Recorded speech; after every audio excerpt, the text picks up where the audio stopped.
I think we're ready to start with the parallel session. The first one is from NRK, and Nina will take the floor and they will do a duo presentation on opening up their archive. I'll give the mic to you. Thank you. Thank you, Julia, and welcome to everybody in this huge cinema. It's a bit intimidating. We would like to show this picture. That is not the wrong festival or conference. It's actually us. Us. On the World Conference in Turin in 2011. We were sitting on a panel talking about the use of tags as metadata in the implementation of new workflows. And a lot has happened since then. What appeared to be innovative and responded to the needs of 2011 may today seem backwards and not appropriate. The same can be said about broadcast content. What was created and presented to the audience 60, 50, and 10 years ago may today seem backwards and not appropriate. So, what dilemmas do we face when presenting the past to the present? We will address this in our talk, but first, the premises. NRK is a public broadcaster, funded by the Norwegian people. It is the largest media house in Norway, and it is required by the parliament to fulfill democratic, social and cultural needs in Norwegian society. These requirements are laid out in the Articles of Association for NRK, which have been drawn up by the Ministry of Culture. Within these articles, we also find clear guidelines for the management and utilization of NRK's archive. The NRK should aim to digitalize the archive and make it available to the population. And further, it is assumed that NRK should offer as much as possible of its radio and television program archive over the internet. The reason for this, according to Article 37, is that NRK's archive is part of Norway's cultural heritage, and this heritage is important that NRK manage and disseminates. We do not expect questions to be asked about whether archives are important in this assembly, but we remind you that nonetheless about the World Heritage Declaration on Archives that was adopted by the General Assembly of the ICA in Oslo 2010. Archives document decisions, actions, and memories. Archives are a unique and irreplaceable heritage that is passed down from generation to generation. They play a significant role in social development in that they secure and contribute to the memory of the individual and the community. Open access to archives enriches knowledge about society, promotes democracy, protects citizens' rights, and improves the quality of life. In short, archives are important. And what does our NRK archive have to offer? We will try to make the archive answer this itself. Hallo, Oslo. Vi befinner oss nu med mikrofonen ved Siden 1933 har vi i NRK fortalt historier fra hele Norge. Det er ingen grunn til å være redd fjernsyn. Dette er norsk riksinnkasting. Med disse ord erklærer jeg fjernsynet åpnet. Vi får finne oss i at synd er kommet til jorda, men vi vil ikke ha henne i farger. Vi har reist rundt i hele landet og dokumentert hverdag og fest, sorg og glede. I våre arkiver finnes det filmer, fotografier, lydopptak og intervjuer som forteller historien om Norge. Dette er Norges dagbok.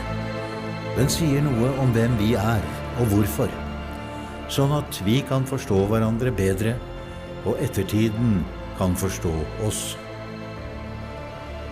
Disse historiene deler vi gjerne videre med deg.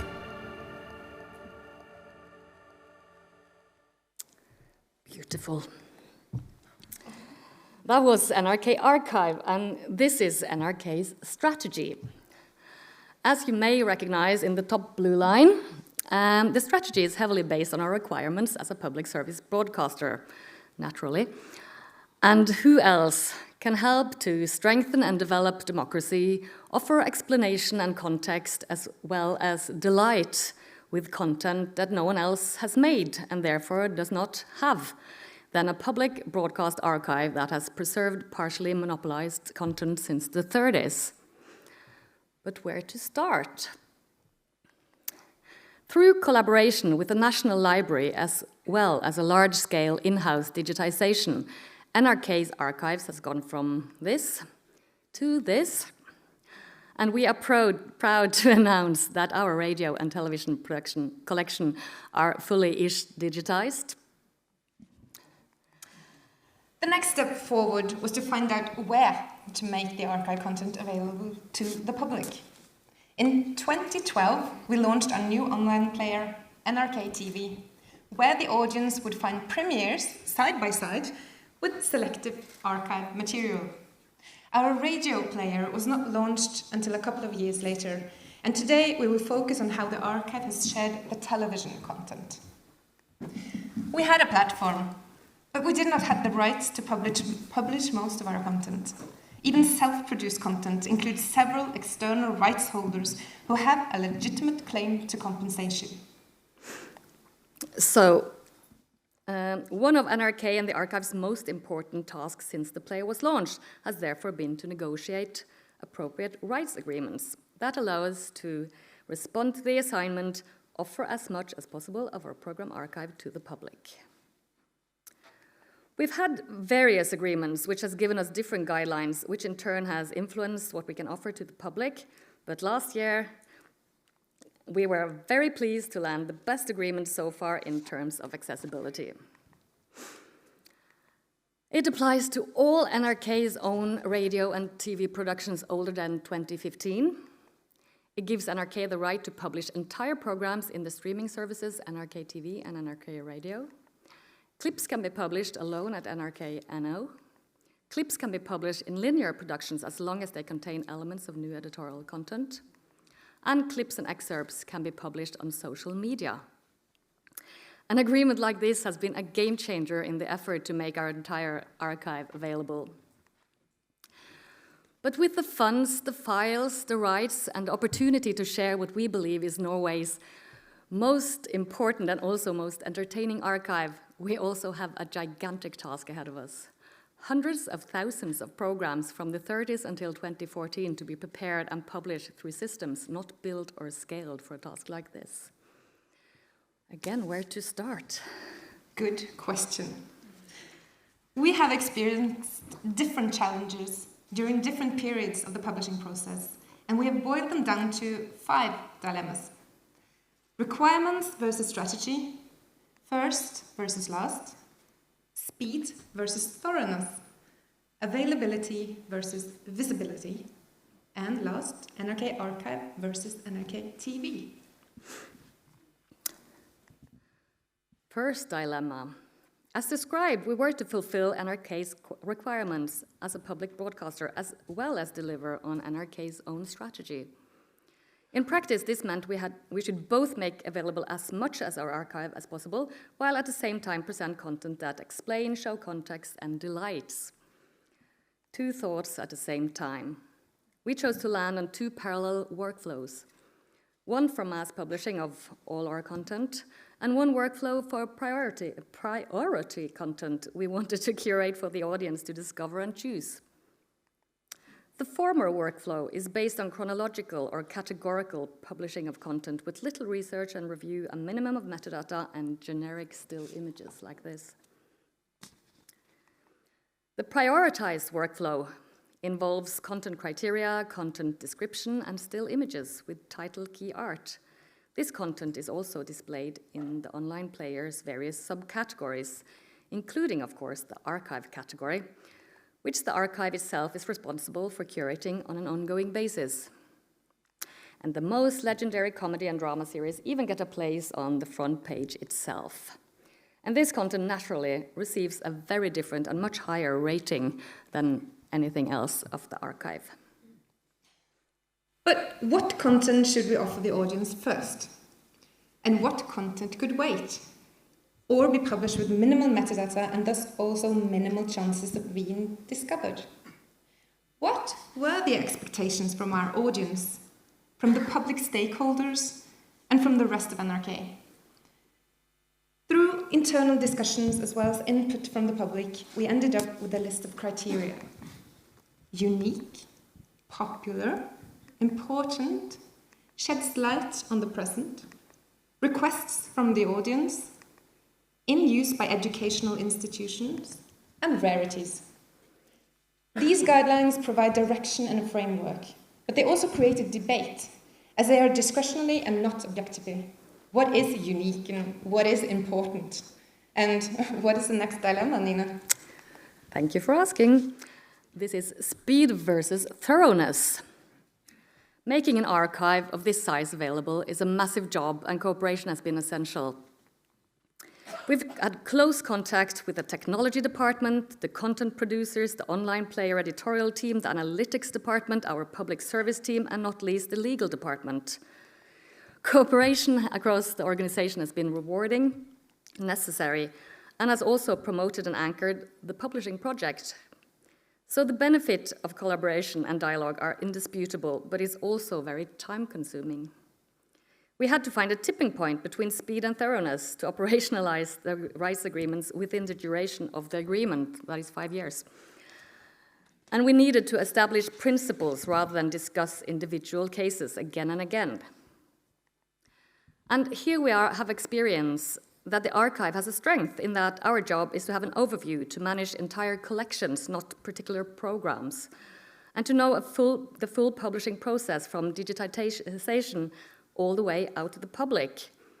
And we went to this seminar about rights and risks yesterday, and we were asked, how willing are you to take risks? And we would say we're quite willing to take risks. And actually we see that the legal department is coming along, and they want cases that we can try out to get new precedences. So we're very risk willing. Anyway, we have had different discussions, and examples of these discussions with different environments in NRK have been like, how many programs can we publish per day? As the systems were not rigged for publishing such amounts of content, we had to carry out several tests. We landed on 100 programs per day, but not at the same time. In the open plan office, archivist would shout out, "Now I'm publishing, wait in line." And the newsroom would shout, "Do not publish anything between 9 and 10 in the morning. It blocks our live news broadcast." It was actually true, and luckily we have better systems today, but still we can't publish as much as we want. Other questions was, what about the metadata? Which metadata should be visible in NRK TV? This is an ongoing discussion, and which metadata that is visible changes all the time.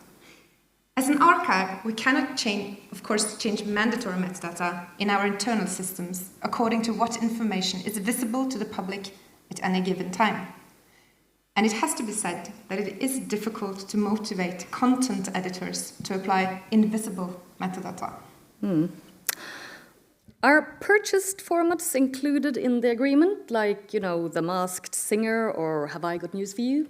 Unfortunately, no. Additional agreements must be entered into these cases. But what about our very popular Christmas content? Should it be available all year or just in December? Here there are slightly different solutions. We remove the most popular content and return it closer to Christmas, while the oldest content is available all year round. And in December, we offer Christmas nostalgia on all our platforms. Is archive high tide?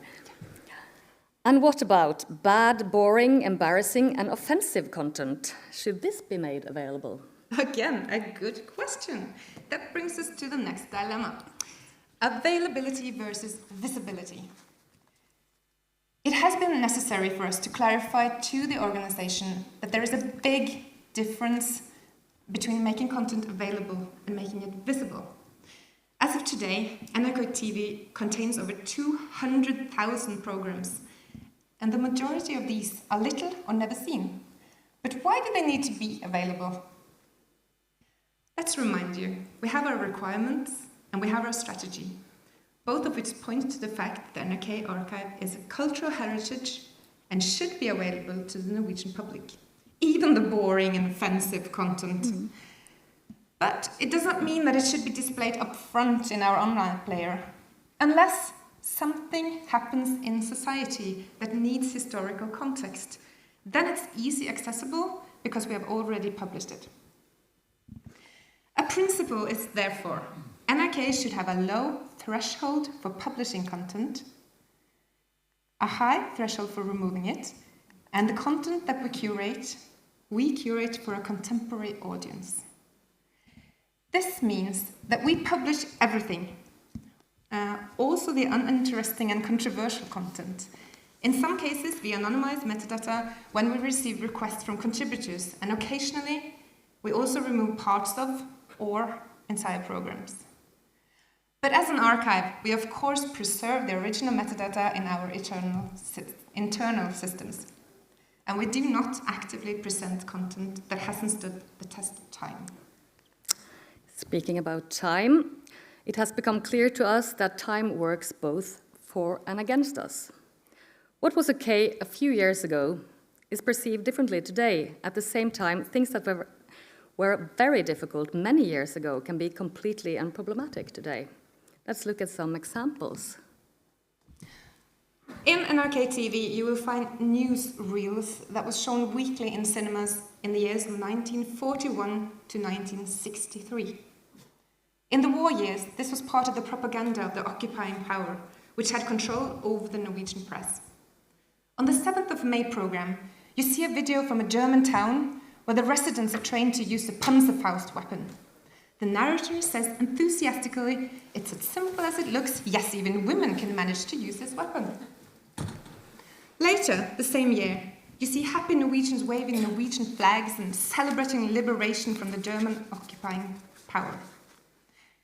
To understand this, we must know what happened in Norway on the 8th of May 1945 and understand that the newsreel has two different senders, even though the form is exactly the same.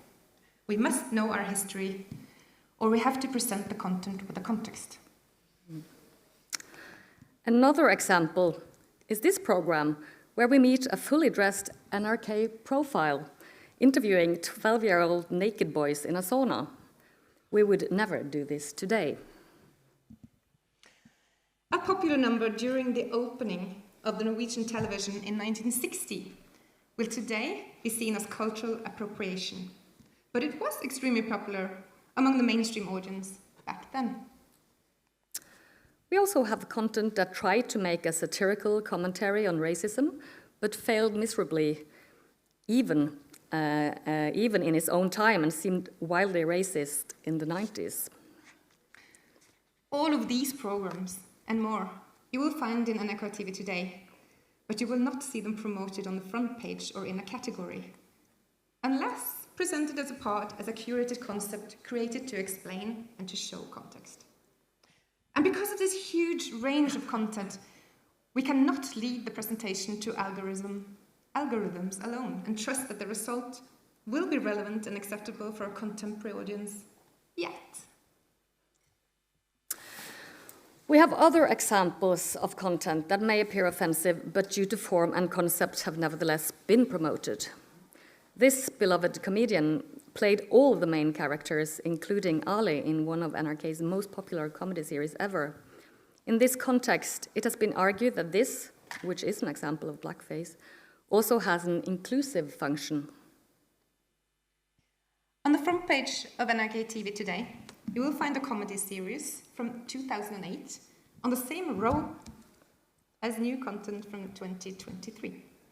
Humor can change quite noticeably over a period of 15 years. But how is a young good audience to identify what feels weird when the content is presented alongside new premieres and without any visible publishing data? In the archive category, we try different ways of creating context. Here, we have marked a newsreel row with a clear display of the premiere years so that the audience have an understanding of when the content was created. We have also curated collections by decades, easily accessible at the top of the category page. These are in extensive use and looks like this. We are constantly working on the still images to give the audience a sense of what awaits them. but without overselling the content. Making the images too tempting could lead disappointed viewers never to return. As stated before, which metadata should be visible to the public is an ongoing discussion, and the archive is an active part in it. From time to time, we receive feedback from the public about content they believe should not be available as it may be offensive to individuals or groups. The content referred to is mostly comedy programs, sometimes drama and factual programs with outdated vocabulary, and occasionally personal stories that people are surprised have been published. We review this very seriously and are clear that content that can affect individuals in a negative way must be investigated and possibly anonymized or depublished. When it comes to older content that today appears out of date in relation to groups in society, we believe that this still has a place in an open archive precisely because it shows a different time with a different view of the world. As the examples and the feedback show, it is the content that has delighted us that creates the most discussion and controversy, not the content that has explained things or informed us. And we now experience that some of the creators are becoming ambivalent about the content being made available to the world. A well-known female comedian wrote an article in one of our daily newspapers. But isn't the main problem that it is out in the open? Can't it just sit in an archive and live inside people's heads instead? I have no need for sketches I have performed to be out there and provoke new generations. I'm more interested in creating new things that hit younger people for better or worse. Our argument has been the importance of open archives, and we have pointed to our requirements and our strategy. We also believe that this openness can validate vulnerable groups, as they can point to our archives for examples on how they were treated or referred to in the past. This gives legitimacy to those mentioned rather than to those who made the statement. But today, the statement holders may experience serious reprisals in the public sphere, years after the comment or sketch were made. And it is also a consequence of opening the archive that NRK must take upon itself and understand. We have chosen to share the archive, and we have done so without any disclaimers or warnings, as other online players have done, for example, Disney Plus or the BBC. And NRK has chosen not to prepare or warn its audience about potentially harmful or offensive content because we have a strong faith in our viewer and their ability to distinguish between older and newer content. Fifth dilemma. But is it legitimate to transfer the arguments we use for opening archives to our online player? Is it correct to equate an archive with a streaming service just because it includes a massive catalog? We emphasize the importance of context, but with over 200,000 programs now available in NRK TV, an increasing focus on personalization combined with see also and more like this algorithms, won't the context we curate today soon be diluted? We could have chosen to label the content with disclaimers, and we could have chosen to only publish quality-assured audience favorites and left the open assignment to the National Library, maybe. But we have chosen to do it this way. And every day our public service team get feedback from people all over Norway who have rediscovered their favorite show, seen a long-lost ancestor being interviewed on television, or being surprised to find their requests being published and promoted in the archive category. How we choose to share our archive is an ongoing discussion. And in 10 years, we will almost certainly do it differently than today. We are here in Locarno because we are very interested in hearing your opinion and possibly learn about the choices you have made. So please come find us afterwards. We hope that our journey, which is not yet complete, and our dilemmas have been either recognizable, useful, or even thought-provoking. And before closing, we just want to remind you that just as our content needs context to be chosen and understand, people also need context to understand, and our context is history. And our archive is a small piece of this history. So, thank you.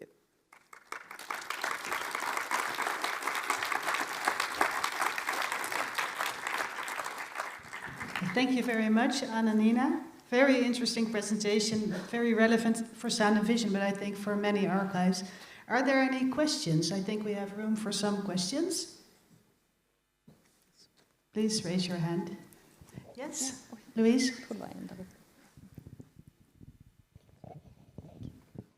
Hi, thanks for a lovely presentation. I would like to know how many people are managing the archive, the open archive, because you know, there should be some manpower to do that. In the archive, we're 21 people, and a couple of people still are digitizing the few bits and pieces that are still left, and the rest are working on both publishing and also curating the archive. Both radio and television. Yeah. Any other questions? There's one there. Oh, yeah.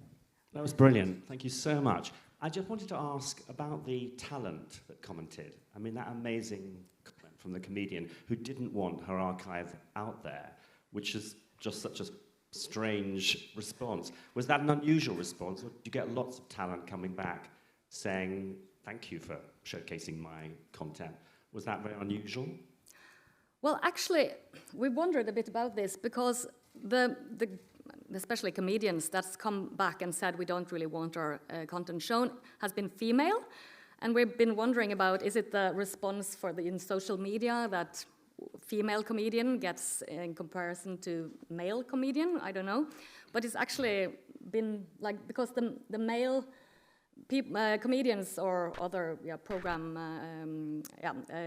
the people has been more eager that we should put out also the content that doesn't really look good today. Because I imagine they then get an income stream from it. Well, they do. In this rights agreements we have, it's kind of it's like, you know, a bit Spotify-ish. Like if it's seen a lot, then they get.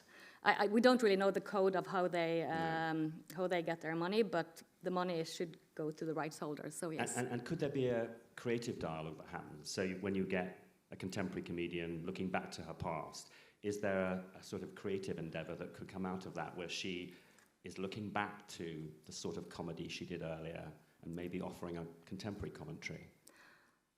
The question was if... So actually the fact that that comedian is now looking back to her past and saying, well, I'm different now, I could be doing... That's actually quite an interesting creative opportunity. Yes. And, well, she's very active today. Mm-hmm. So I think she is scared that she would get reprisals or be cancelled, actually. So that's why she doesn't want this to be out in the open. Thank you. Yeah, I know. I think we have time for one last question. Anyone? I have one question for you. I have many questions, but the one I want to really ask: how did you, when you were designing the platform and the content strategy, how did you involve your users or your public? Were you in touch with them before, or did you just start? We were in touch with them, and we actually had this website where they could go and fill in what content they wanted if they search for things and they didn't find it, and then they could ask, please, can you publish this content? Well, thank you very much. We will now... Yeah. I will stand into the light. Thank you very much, NRK. We will now going on to the next presentation.